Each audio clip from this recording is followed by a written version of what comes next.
Okay, let's get started. I'm Frances Stewart. I'm the Education Committee co-chair for Elders Climate Action, and we're delighted this evening to have Dana Nuccitelli as our speaker on permitting reform. Dana is the research coordinator for Citizens Climate Lobby. He's an environmental scientist and climate journalist with a master's degree in physics. He's written about climate change since 2010 for Skeptical Science for The Guardian, from 2013 to 2018, and since 2018 for Yale Climate Connections. In 2015, he published the book Climatology versus Pseudoscience. He's also authored 10 peer-reviewed climate studies, including a 2013 paper that found a 97% consensus among peer-reviewed climate science research that humans are the primary cause of global warming. In recognition of his climate journalism and education work, Dana won the SEAL Environmental Journalism Award in 2022 and the National Center for Science Education Friend of the Planet Award in 2016.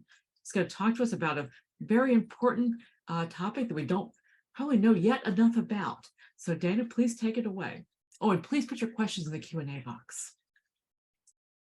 Okay, thanks, Frances. Let me get my slides going here.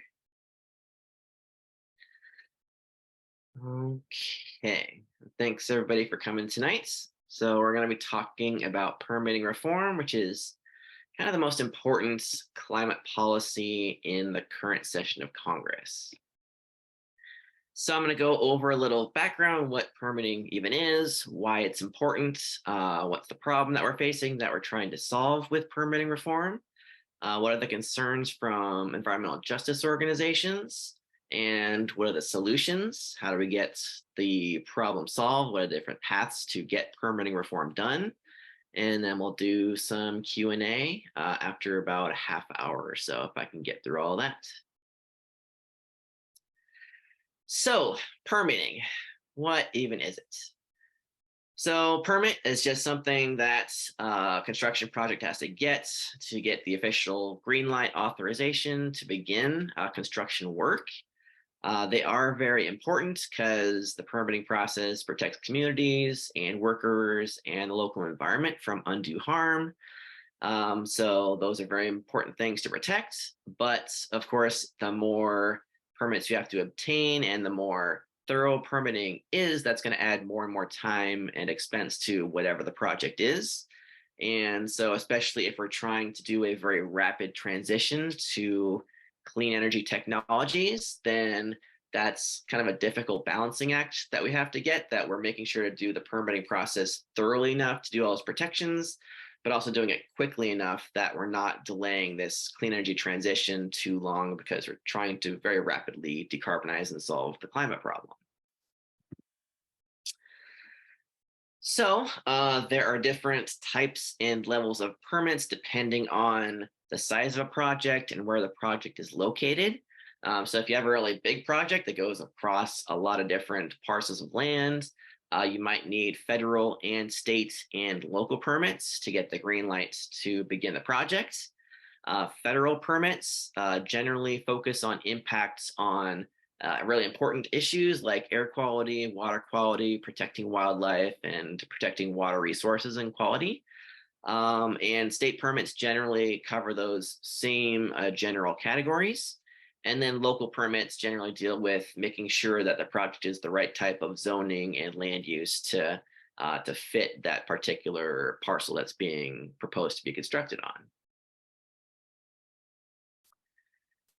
And so one of the key laws that comes up when we're doing these permitting projects is called NEPA, the National Environmental Policy Act. So this is what federal agencies use. It's when there's like a really big project, or especially one that goes across federal land. So you're trying to build on federal land. That's when NEPA comes in. And so there are different categories of environmental assessments in the NEPA process. There's what's called categorical exclusions, which are types of projects that we have decided this category doesn't have a very significant environmental impact in general. And so for categorical exclusions, the permitting process is very fast. The next level up, if it's going to have potentially some environmental impact, then you do an environmental assessments. So that's kind of in between, where it's not super fast, but it's not super thorough. And then if you're doing an environmental assessment and you find out, oh, this is going to potentially have a really significant environmental impact, then you have to do an environmental impact statement or environmental impact reports. And that's like a really thorough, big deal. It takes a long time, usually. Those environmental impact statements are pretty rare. They're only required for less than 1% of federal projects, but it's usually the really big projects. And oftentimes these clean energy projects that we're trying to build are big projects. And so it can be fairly commonplace for these really big clean energy projects to require these environmental impact assessments, statements and assessments. And those can significantly delay the permitting of these big clean energy projects. So one key issue, again, is that this permitting process, it can be very slow, and it's particularly an issue for building our electrical transmission infrastructure. So over the past decade, we've only been expanding our electric transmission infrastructure at a rate of 1% per year, which is pretty slow. In past decades, it was usually closer to like 2% per year. It's kind of slowed down over the past decade as things kind of gotten the works have kind of gotten gummed up. So we're trying to speed that up because, as I'll talk about, electric transmission infrastructure is really key for making this transition to a clean energy economy. Reports have estimated that in order to get to a net zero economy by 2050, which is one of our Paris targets, we've committed to reduce our emissions in half by 2030 and getting to net zero by 2050 in the United States. To do that, we have to get 3 times more electrical transmission capacity by 2050 than we have today. So we need to build lots more of these electrical transmission lines. But again, these are often very big projects, and so they often need like environmental impact statements or big environmental assessments. And it takes federal agencies on average 4.5 years to complete an environmental impact assessment for big energy projects right now. So because of that, transmission lines are taking about, on average, a decade to complete. And we need these transmission lines to connect clean energy to the grid. And 2030, which we're trying to have our emissions by 2030, 2030 is now 7 years away. And it takes a decade on average to complete a transmission line. So there's something that's got to give there so we can build these clean energy infrastructure projects more quickly. So transmission lines are really important because we have, the good news is we have like this expected explosion of solar and wind projects, especially thanks to the Inflation Reduction Act that was passed last year, which had these clean energy tax credits. And so already solar and wind have become so cheap that they were already becoming the most popular sources of new electricity in the United States. And then on top of that, we got these new tax credits or extended tax credits. Which makes them even more affordable for our companies to build. But when you're building a big wind farm or a big solar farm, you've got to build it kind of out in rural areas where there's plenty of available and affordable land. And then you're trying to connect that big wind farm or big solar farm out in rural areas to the big population centers that need its electricity. And so you got to build a transmission line between the two.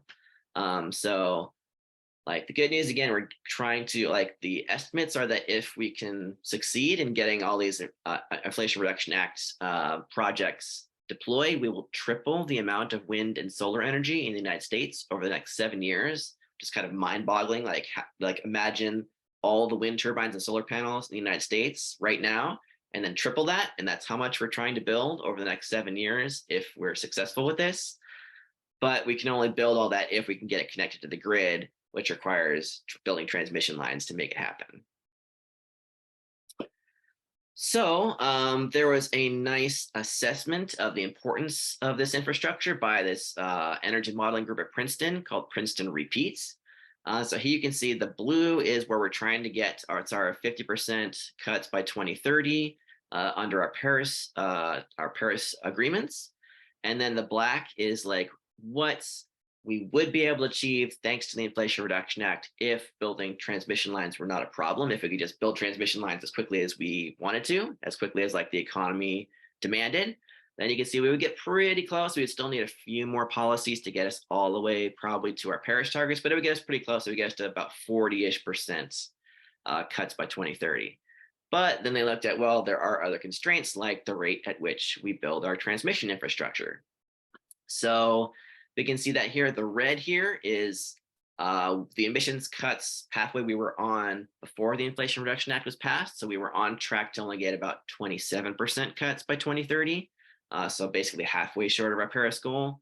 And this light blue is if we continue to build our electric transmission infrastructure at that same rate I mentioned of 1% per year, continuing through 2030. So in that case, you see we don't get very much more emissions cuts than the previous business as usual by 2030, because we're not building the transmission infrastructure fast enough to connect new wind and new solar power plants to the grid.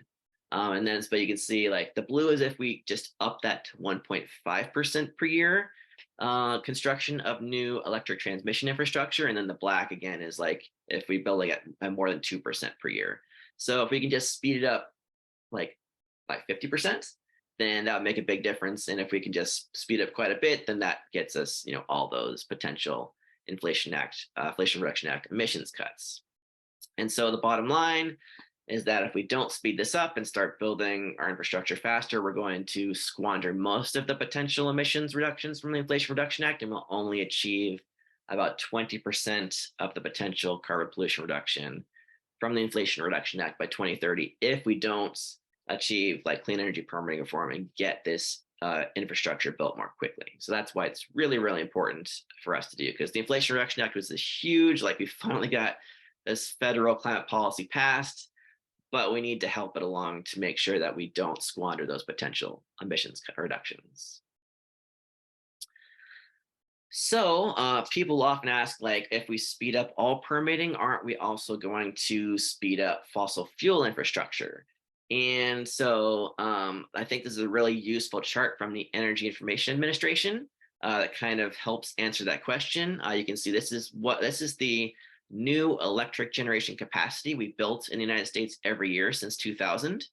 And so this gray here is natural gas. You can see we're building a lot of natural gas in the 2000s. And then the green is wind. So we started to build more wind around 2006, 2007. The green bar gets bigger and bigger. And then yellow is solar. That starts to kick in around 2012 or so. And the yellow gets bigger and bigger. And then the past few years, you can see this blue start to get bigger and bigger. That's battery storage, because we started to build so much wind and especially solar that we've had to build some more battery storage to store the extra solar energy, especially during the daytime, so we can use it at the nighttime. And so you can see, especially the past 3 years, 2020, 2021, and 2022, 84% in each of those years of the new electric generation capacity we built was clean energy. And you can see in 2023, because of like the Inflation Reduction Act tax credits, because some of these supply chain bottlenecks have been opening up, we're expecting to build just a ton of solar this year, combined with quite a bit more battery storage and quite a bit of wind. Again, just a little bit of natural gas as well. So like increasingly the stuff that we're building is clean energy. And so if we speed up the permitting process, that is increasingly what's going to benefit from speeding up the permitting process is these clean energy projects. So that's what the demand is for, because wind and solar have become so cheap, especially with these new expanded tax credits from the Inflation Reduction Act. You can also see that from this chart from Lawrence Berkeley National Labs, which is showing the projects in the interconnection queue, which is like a developer will propose, I want to build a new power plant. And then you have to see, like, can the grid absorb that new power that you're proposing? And so this is, you can see the different categories up here: solar, battery storage, wind, gas, nuclear, coal, and other. And then you can see these are the bars from 2014 to 2022 for each category. So the rightmost bar is 2022. And you can see in 2022, we had just a ton of solar energy projects proposed, just waiting, like, please let us build these and connect these to the queue, or connect these to the grid, but they were stuck in the queue because we weren't sure if the grid could absorb them. Battery storage has become the second largest category because we're building so much solar energy that we want to build a bunch of battery storage to store that extra solar during the daytime. Wind is the third biggest. I think offshore wind is actually becoming quite big there. And then the next biggest finally is gas. There's a little bit of gas waiting in the queue, but not a whole lot. So again, like, if we could build more transmission infrastructure so that the grid could absorb all this new energy, most of the stuff that would get built would be solar and wind and battery storage, because that's what everybody wants to build. That's the cheapest thing right now. But the permitting process is slowing it up and getting the stuff all bottlenecked in the queue, just like waiting to get built. And it's really unfortunate because we want to get this stuff built and get the grid clean so we can get this clean energy out there. On top of that, another important point is that global fossil fuel demand is just about at the peak. Like, we think within the next couple of years, maybe even this year, global fossil fuel demand will peak and then it will start to decline because virtually every country is transitioning towards clean energy. So this is one chart from the Information, excuse me, Energy Administration or Agency of fossil fuel demand globally, and you can see that it comes to a peak right about here around 2025, and then it goes downward after that. This is another chart from a group called McKinsey, breaking it down a little more clearly by the type of fossil fuel. And so the dark blue is coal, and you can see they think coal has already peaked in 2013 because a lot of countries, including the United States and Europe especially, are phasing out our coal. And so they think coal has already peaked and will just really start to go down really fast. Oil is expected to peak in the next couple of years because especially a lot of countries are transitioning towards electric cars. The United States is kind of poised to transition like really quickly towards electric cars in the next couple of years. By 2030, we're expecting most new car sales, hopefully, to be electric. You can see natural gas does continue to rise until something like 2035. For one reason, it is actually very good at backing up renewable power until we can build enough like clean, firm backup sources like geothermal energy or enough battery storage or long duration storage, things like that. Until we build all that clean energy backup infrastructure, then natural gas is kind of a good backup. And so it kind of hangs on for a little bit longer, but then around 2035, we expect it to decline too. And so again, that kind of gets to the point. The demand side is predominantly for clean energy. And so like you make permitting easier, it is easier for fossil fuels. But while you're making it a little easier for fossil fuels to get infrastructure to get built, the demand for fossil fuels globally and in the United States is going to start going down. And so that creates less incentive for fossil fuel companies to build more infrastructure because they don't want to build infrastructure and then have it become a stranded asset that they can't take full advantage of because the demand's not there anymore because global demand is declining. Just one other point that I like to make is that most of the fossil fuel projects that get approved these days are pipelines. And we already have 3 million miles of natural gas pipelines in the United States. Like, we have built a lot of these fossil fuel pipeline infrastructure. And so like when we build a new pipeline, it's not great. It makes it a little bit easier to transport fossil fuels, makes it a little bit cheaper. It goes to a few new places, but it's a little bit of a drop in the bucket when you build a new pipeline. When you look at this map, like there's pipelines everywhere. There's 3 million miles already. And so like building one new pipeline or a few new pipelines, like it's not great. Ideally, we wouldn't build any more pipelines, but it's also not a huge difference when you compare it to the overall picture of like pipelines everywhere already. So when we're talking about permitting reform, what justice groups particularly worry about are changes to NEPA that I mentioned. This is why environmental justice groups really came out strongly against Joe Manchin's proposed permitting reform from late last year. They called, I'm sure you heard, Manchin's dirty deal, Manchin's side deal, things like that. Like, they were not fans of Joe Manchin's proposal, and they lobbied very hard against it. Again, because they were concerned about making changes to NEPA, because that is the tool that just environmental and climate justice groups use to protect frontline communities from new projects that could potentially cause pollution in those communities and protecting them from undue harm from those potential projects. And just in general, it's what they use to block new fossil fuel projects like pipelines. Like, they're using NEPA to say, like, let's look at these environmental impacts, make sure we're doing it very thoroughly, and then hopefully the NEPA process determines that the environmental harm is too large, and then the project gets blocked. But as I've been trying to demonstrate, we've kind of reached the project for the point where I think we need to focus less on blocking new infrastructure projects and focus more on building new infrastructure projects, because most of what we're trying to build at this point is clean energy that we really need to get deployed. And so at this point, like, we would really benefit from speeding up the permitting process rather than using it to block new stuff, because most of the new stuff at this point, we kind of crossed the threshold where, like, it used to be most of the new stuff we were building was fossil fuel infrastructure. And now we've crossed the threshold to the point where it's most of what we're trying to build is clean energy infrastructure. And so blocking new infrastructure at this point is kind of doing more harm than good, I think. And then there's another key point that actually permitting reform is really important for environmental justice, because air pollution causes about 250,000 deaths per year in the United States. And those deaths are predominantly coming in disadvantaged frontline communities that are located near fossil fuel pollution sources like coal power plants, or near roads with a lot of traffic, with a lot of gasoline powered cars driving on them, things like that. And those communities are stuck in those locations, and that pollution is already happening. And so if we are too slow in making this transition and building the clean energy, then that pollution will keep on happening. And so then those communities will keep breathing that pollution. And then you're potentially causing thousands of needless premature deaths in those communities by not phasing out those coal power plants and not transitioning to electric cars that are doing lower emissions and reducing those the air pollution in those existing communities. So it's important not to just think about, like, what about building new infrastructure that could impact other communities, because there's already existing infrastructure in place that is impacting communities that we're trying to replace. And again, as I mentioned, most of the new infrastructure we're trying to build is clean energy, and the demand for fossil fuels is peaking. And so we're trying to get that transition happening. And so this chart kind of makes that point. Again, it's from that Princeton energy modeling group, Princeton Repeats. And what we're looking at is the amount of coal that will be consumed in the United States in 2030 under a few different possible scenarios. So the red is, again, the pre-Inflation Reduction Act, how much coal we were expected to burn. And the gray is post-Inflation Reduction Act if we keep building out our electric transmission infrastructure at that same rate of 1% per year. And so you can see in that case, we're actually burning more coal than we would have if we hadn't even passed the Inflation Reduction Act.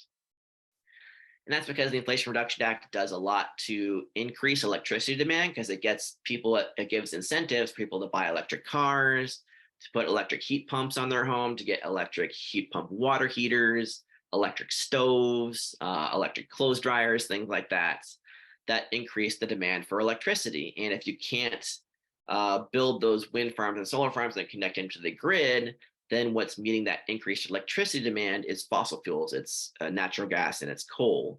And so, like, there's this perverse thing that by passing the Inflation Reduction Act, if we don't speed up this permitting process, we could actually end up burning more coal in 2030 than we would have otherwise. And that's creating more pollution in these frontline disadvantaged communities. And that really sucks. But again, if we can speed up that infrastructure electric transmission build out rate, then you can see that's these 3 bars over here, depending on how much faster we build our electric transmission infrastructure. But the amount of pollution goes from coal power plants goes down. It's just a question of, like, how much it goes down depending on how fast we can build this new infrastructure. So again, this is why permitting reform is so important, because we want to burn less coal, not more coal in 2030. So this is our overall calculus as to why we support getting clean energy permitting reform done, because we need to build clean energy infrastructure faster for the climate to meet our Paris targets. We need to build clean energy infrastructure faster for frontline communities that are located near these power plant pollution sources. Most of what's being slowed down by the permitting process right now is clean energy, because that's what the demand is for, because that's what's the cheapest, and because everybody just wants clean energy.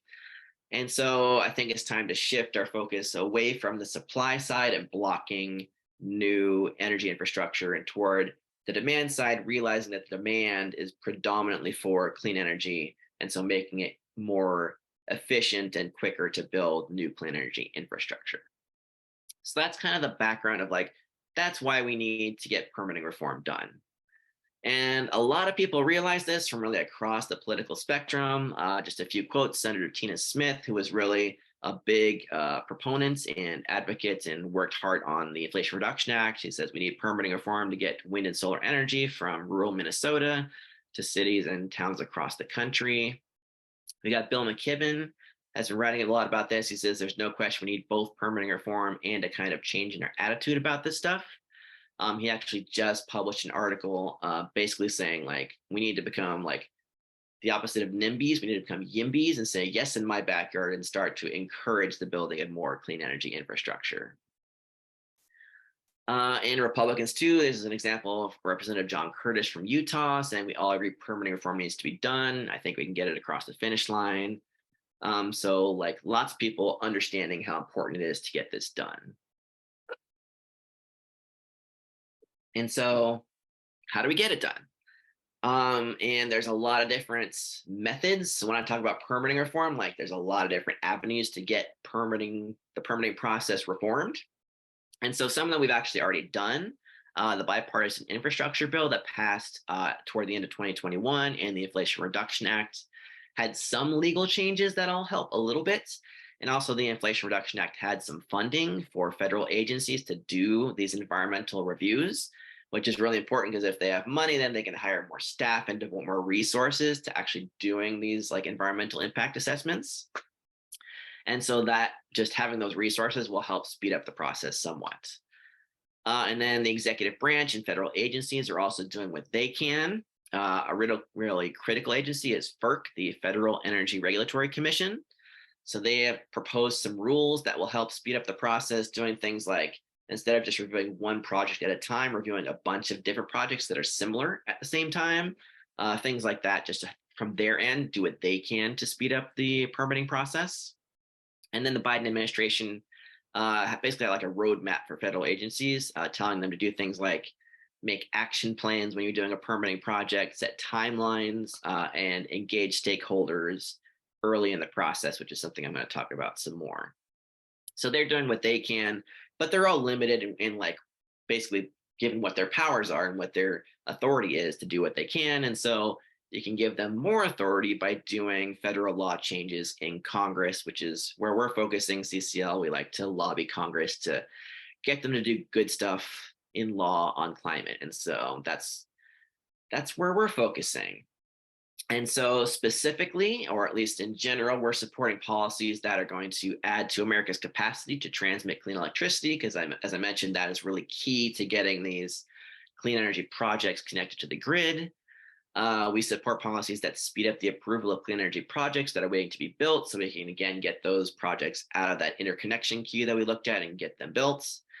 And we also recognize the importance and the critical nature of allowing communities and preserving communities' ability to make their voices heard in the environmental and other impacts of proposed energy projects in their communities. So we want to make sure we do this faster, but we don't kind of block communities and like freeze them out from getting their input and making sure that their voices are heard and their concerns are met as well.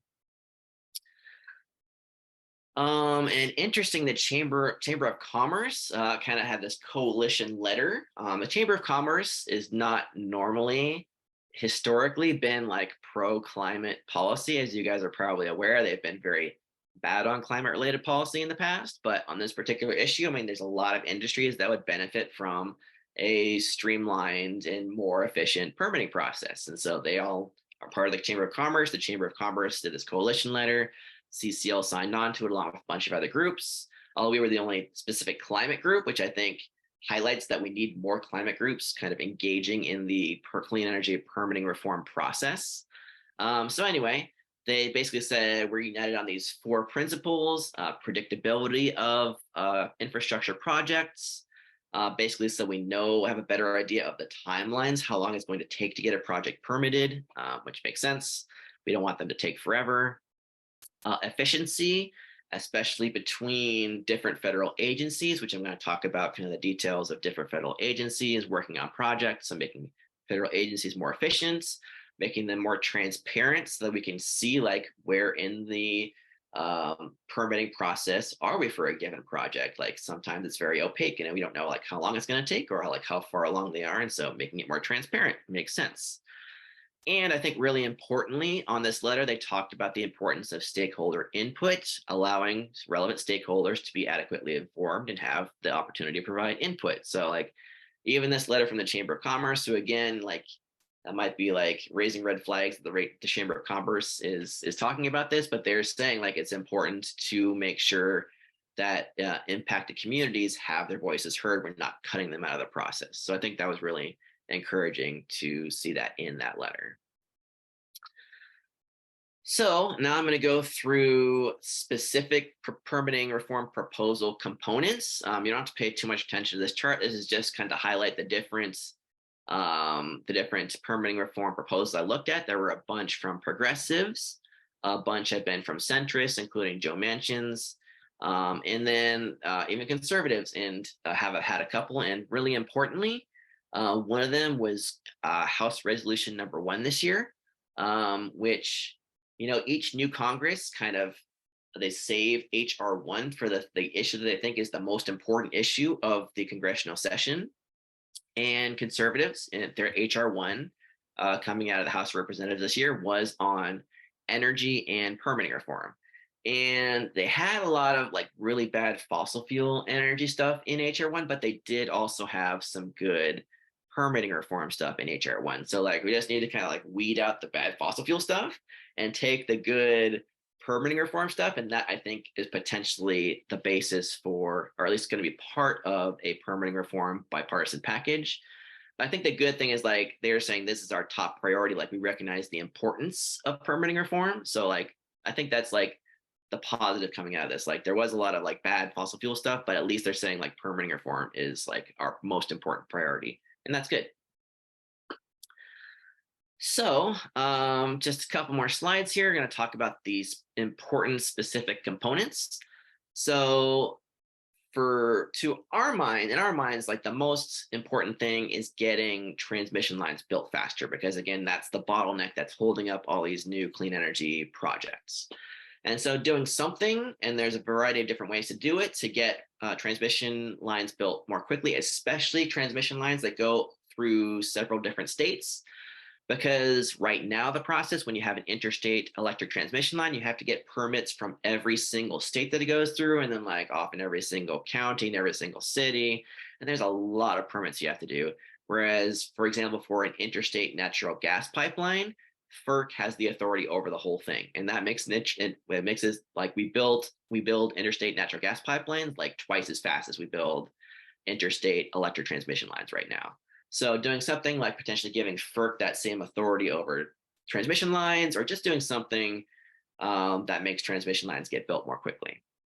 And also cost allocation is really important, because if you have a really long transmission line that again goes through multiple states, everybody argues over who's going to pay for how much of it. And that argument takes potentially a very long time. And so if we could just do something simple, say, you pay proportional to the amount of benefit you get from the transmission line, that would really speed things up a lot more, and just kind of makes sense. You shouldn't be paying for it if you're not going to benefit from it. If it's just a transmission line going through your state and you don't see any electricity, then let the other states pay for it. So that's another good proposal. So the blue check mark means that progressives have proposed it. The purple check mark means centrists have proposed it, and a red check mark means that conservative groups have proposed this. So that particular thing, to give FERC more authority, has been proposed by progressives and centrists, not by conservatives, because conservatives generally don't like taking authority away from states and giving it to the federal government. They're not a fan of that proposal. But climate hawks in the Senate have said a permitting reform agreement has to have this because it's so important. And so hopefully it's something that conservatives can agree to.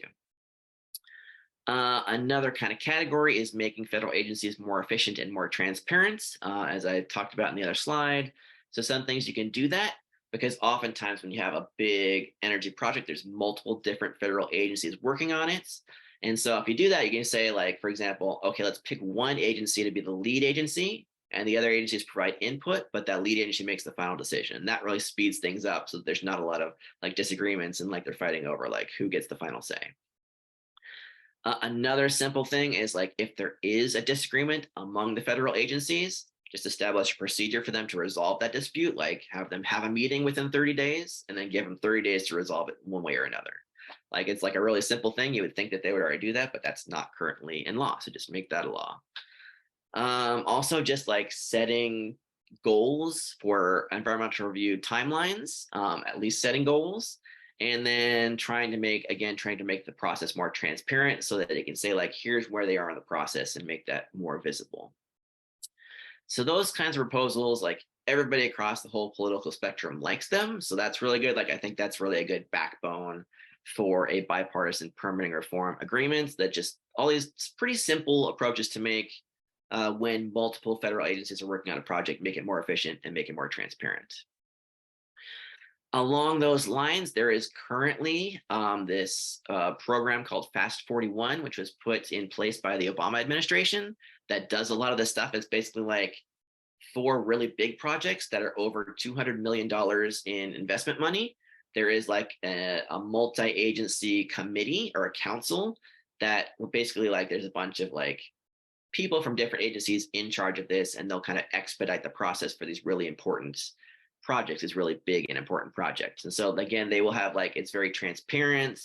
They set these timeline goals and they try to meet them, and like things that go through Fast 41, like, they go fast and pretty much everybody's happy with them. And so the idea is, like, let's use that process that's already in existence and expand it to more kinds of projects. So like in Manchin's proposal, he said, let's drop that threshold from a $200 million project to a $50 million project so that, like, more projects can qualify for it. So that's something that centrists and conservatives have proposed in their permitting reform proposals. I don't think it's something that progressives would necessarily oppose. Some of them aren't huge fans of Fast 41 because I think it, like, makes it a little bit too easy to get some projects greenlit. But I think for the most part, that has potential for getting bipartisan approval.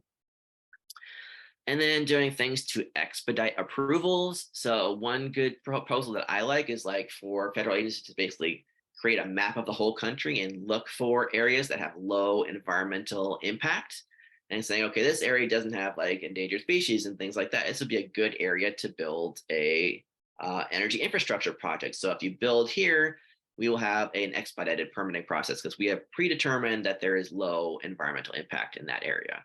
And just creating a map that shows those areas. And then another option is to require agencies to consider all of the benefits of a project. So for example, if you're building a transmission line, well, that's going to make the grid more robust. And that's a good thing that you should consider. And it's going to, by helping to connect wind and solar farms, it's going to reduce climate pollution, and it's going to reduce other air pollutants. And so those are things you should consider. And so, like, the more benefits you consider, the more likely it is for a project like that to get approved. And so that's something that's been proposed by some of the centrist groups. And then early community involvement, I mentioned earlier, which is something that's, like, really important if we're trying to. So the idea is that if you get like local communities involved, like purposefully and early in the process, because it's really difficult. Like, some communities don't have the resources to keep track of all the projects that are being proposed in their communities. And so, like, if you're, like, proactive and get them engaged and get them involved early in the process, it'll take a little more time up front for the agencies, but then potentially it can go faster down the line. And really importantly, if they are involved and, like, have their say in the process, then they are less likely to file a lawsuit down the line saying, we weren't involved in the process, this project sucks, it shouldn't have been greenlit, we're going to sue over it. And so that's kind of a smart thing to do that could potentially make the process go faster and can certainly reduce the risk of litigation down the line. So that's something that progressives and centrists have proposed. I don't see why conservatives would oppose it. It's not something they particularly care about, but I don't think that they would have any objection to it. And so I hope that's something that gets included, because it's a way to, again, it's actually improves, like, community involvement in the process, while hopefully also speeding up the process. So that's like a win-win if it's done right. Just a few more items that I'll go through, and then I'll take some questions. The summit proposed to set like deadlines and timelines for these environmental assessments. Centrists and conservatives have proposed that. That's a little tricky because, like, it could potentially backfire, because if you give a federal agency, like, a year to do an environmental assessment, and, like, that's enough time, and not enough time, and they end up rushing it and they do a bad job, then that could potentially lead to a lawsuit down the line, which will actually slow down the process. So it's a little tricky. You have to at least give them, like, an off ramp, like, if they need more time, to take more time. So it's hard to say if, like, that's a good thing or if it will backfire. There's kind of disagreement over that. That's been proposed by centrists and conservatives. Setting projects of strategic national importance, which is like you say, these projects are so important that we're going to give them an expedited environmental review. Everybody agrees on that in principle, but like conservatives have proposed to do that. Basically, they say that projects of national importance are fossil fuel projects, and progressives say that projects of strategic national importance are clean energy projects. And so the disagreement is over what qualifies as a project of strategic national importance, and like Manchin's had some of both. So like in principle they agree. It's just like they totally disagree over which category of project should get this expedited review. Then there is shortening legal challenge time limits for NEPA, because currently the statute of limitations is just 6 years. And so like you can wait 6 years and then do a lawsuit over an energy project, infrastructure project. And that's like a really long time. That creates a lot of uncertainty, because like you don't want to start building this project and then 6 years later you get sued. And so it kind of makes sense to shorten that. The question is like how much to shorten it.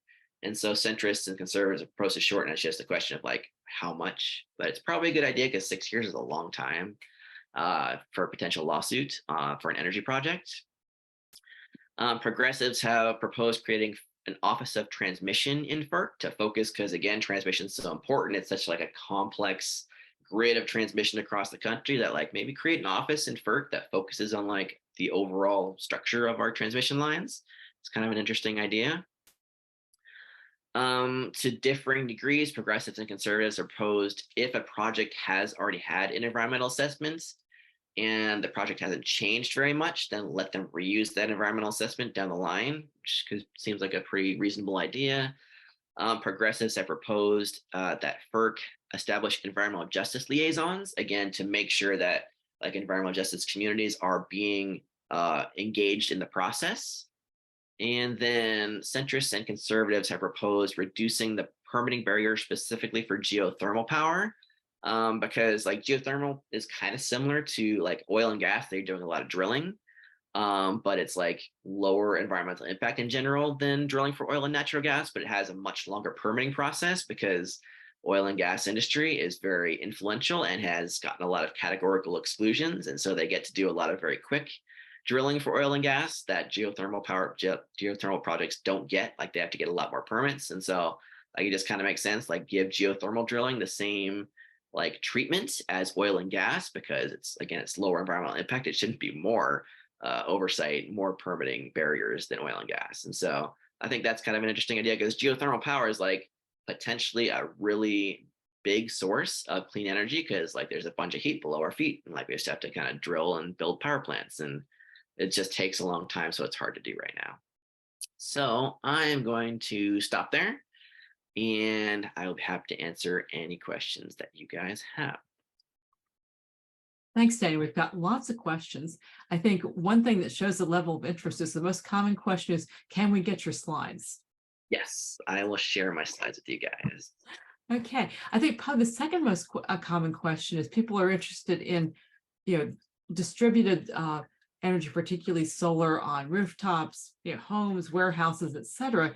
Could that take the place of all this transmission? So yeah, the more distributed energy you build, like those, you're right, those projects don't need much transmission because you're building the energy infrastructure at the place where it's needed. The problem is like there's less space. There's only so much space on rooftops and parking lots. And it's also less cost effective, because if you build a big solar farm, then you can just build a whole bunch of solar panels in the same spot. And so it becomes overall cheaper than just building a few solar panels on a rooftop or on a parking lot.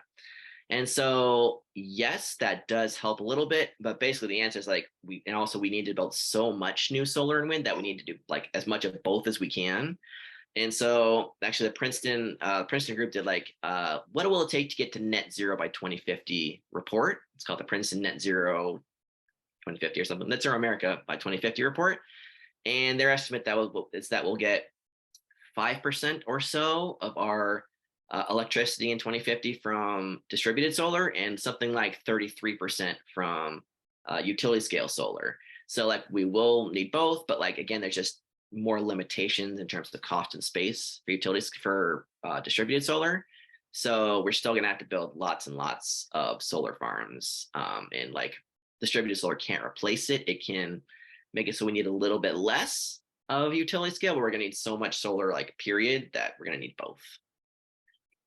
Another related question is about smart grid capabilities. Is it ready for deployment? And how will that affect the need for new transmission lines and other infrastructure projects? Yeah, I mean, I think like my answer to a lot of this question is going to be like yes, and we need both. So like the more like smart grid and the more like you can also take existing transmission infrastructure and kind of beef it up, and that means you need to build less new infrastructure. But again, like we just need so much more wind and solar, and therefore so much more transmission lines that like doing things like that, like building a smart grid so that you can more efficiently like transport your and more efficiently use the existing renewable energy. Like that's all great, and it does reduce a little bit the need for new transmission. But again, like we need like 3 times more transmission in 2050 than we do today. So that helps. It reduces the amount of new stuff you need by a little bit, but you still have to build a whole lot of new transmission too. So another person was asking, how can we have permitting reform without harming already stressed wildlife and threatened species? Yeah, so I mean, you just have to make sure that when you're doing permitting reform, you're not kind of undermining the existing process. You're making it go more efficiently. So like all those different things I talked about, like having the agencies work more efficiently and transparently, and things like that, so that you're not undermining the assessments themselves. Like you still need to do the assessments and make sure the assessments are being done like thoroughly and accurately, but just do things to make it sure that they're happening more quickly. So like, yeah, I mean, we certainly want to minimize those environmental impacts as much as we can. I think it's also important to bear in mind that like every project that we build has an environmental impact. Like you're building on like a space that there's something else there. So we're just trying to minimize those impacts as much as possible. And like we want to do that by not weakening the permitting process. We're just trying to make it more efficient, basically. Mm-hmm. Okay. And also questions about what do you see as the role of nuclear power?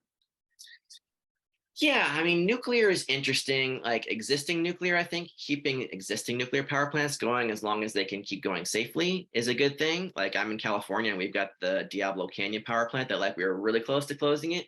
And then we were like, if we close that, we're probably gonna have to build a bunch more natural gas plants. And like that's bad. Let's like not do that. So we're trying to keep it open for longer now. We're trying to extend it. And then like Germany is another good example. Like they just are, I think they're about to shut down their last nuclear power plant. And as a result of phasing out their nuclear power, they've had to burn more coal than they would otherwise have. So like if you have an opposition to nuclear, like that's understandable. There are, issues associated with it, but like phase out the fossil fuels first, because the fossil fuels are much worse. Like they're doing, like they have radiation associated with them, like burning coal creates all kinds of radiation and mercury and all these other pollutants. And like, yeah, phase those out first and then think about whether you want to keep using coal or if you want to phase that out. So that's kind of my general principle. And then like, yeah, and then there's like potentially like next generation nuclear power is kind of interesting, because it's like they're trying to mitigate some of the risks and the costs. Like another issue with nuclear power is just like it's super expensive to build a new nuclear power plant. Like that's like the main obstruction right now. It's not like anything to do with safety. It's like it's just super expensive. And so they're trying to come up with new designs that are hopefully less expensive and safer than the current designs, but they have to kind of prove themselves first. So we're kind of at that point where like, can they prove that they can build new nuclear power plants that are safer and more cost effective, or can't they? And so it'll be interesting to see what happens there. That's kind of my position, is like, we'll see what happens. Mm-hmm. Another question kind of related to that is how much coal are we actually using now? We are burning 8 billion tons of coal per year. We burn a lot of coal. Yeah, it's kind of crazy. Mm-hmm. Another question about transmission losses, about how much energy is being lost in transmission from large plants, and is it we're putting these lines across desert and other areas. Are we achieving a net benefit? Yeah, I mean, transmission lines are pretty efficient at transporting electricity. I don't know the exact numbers, but like we've become really good at it. Where like basically we know like if you transport the electricity at higher voltages, then it's like more efficient. You get less losses, and so basically you have a power plant, and then you get a transformer, and you like boost the voltage up higher, and then it goes at a high voltage, really high voltage across these long distance transmission lines. And then it gets like close to a city, and then you get to another transformer and you bump it the voltage back down. And so then it gets to like our 110 volt outlet and 220 volt outlet at a much more reasonable voltage. And so yeah, basically I don't know the exact efficiency, but it's very high. I want to say it's in like the 90% efficiency transporting electricity over these long distance transmission lines. So yeah, we've done a good job, engineering them so that they're very efficient. Mhm. Another question is about NIMBY groups like Citizens for Responsible Solar that have been trying to obstruct large solar projects. How much of an impediment do you see them being? Yeah, that's a challenge because that's not like a congressional national thing. That is like a local permitting thing. And that's like groups they're often like supported by like fossil fuel industries, and like they spread misinformation on Facebook, and like they generate local opposition by like basically spreading misinformation and lies about like saying like, oh, if you build a solar power plant, it's going to like contaminate your groundwater, which has literally never happened. Or like the wind turbines, like it's ugly and it's going to like lower property values and stuff like that. It's just like generally not true.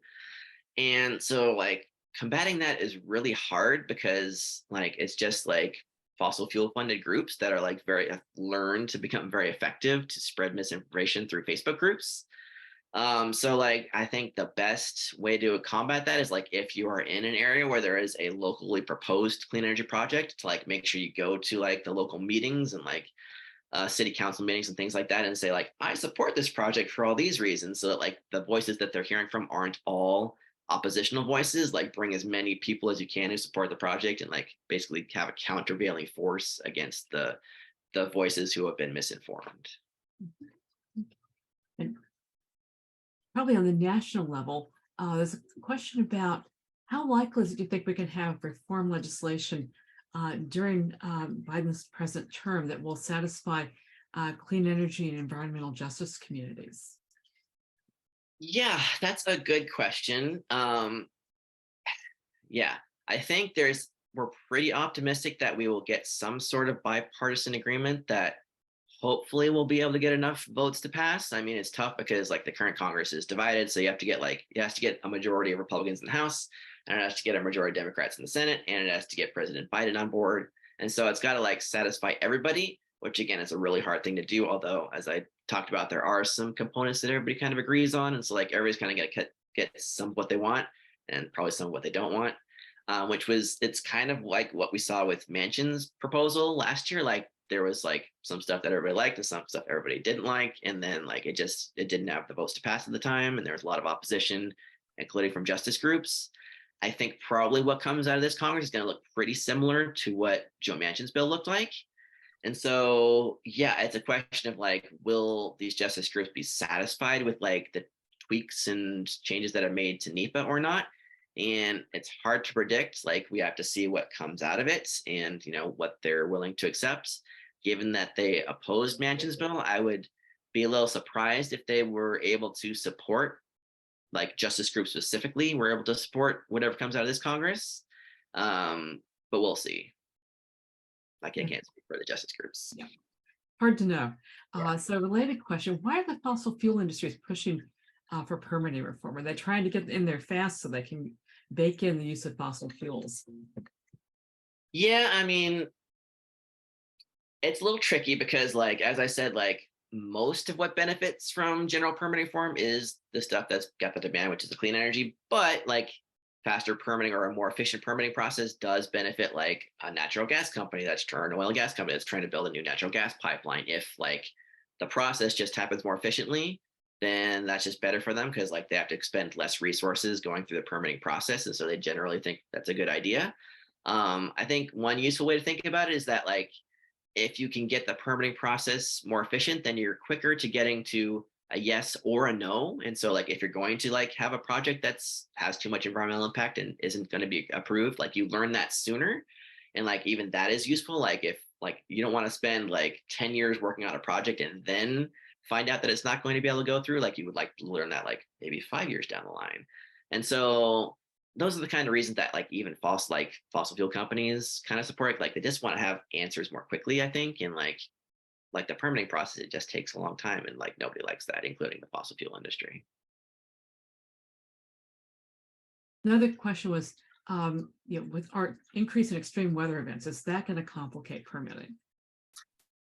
That shouldn't complicate permitting because we don't take that into account too much because it's a relative, like it's a very gradual change.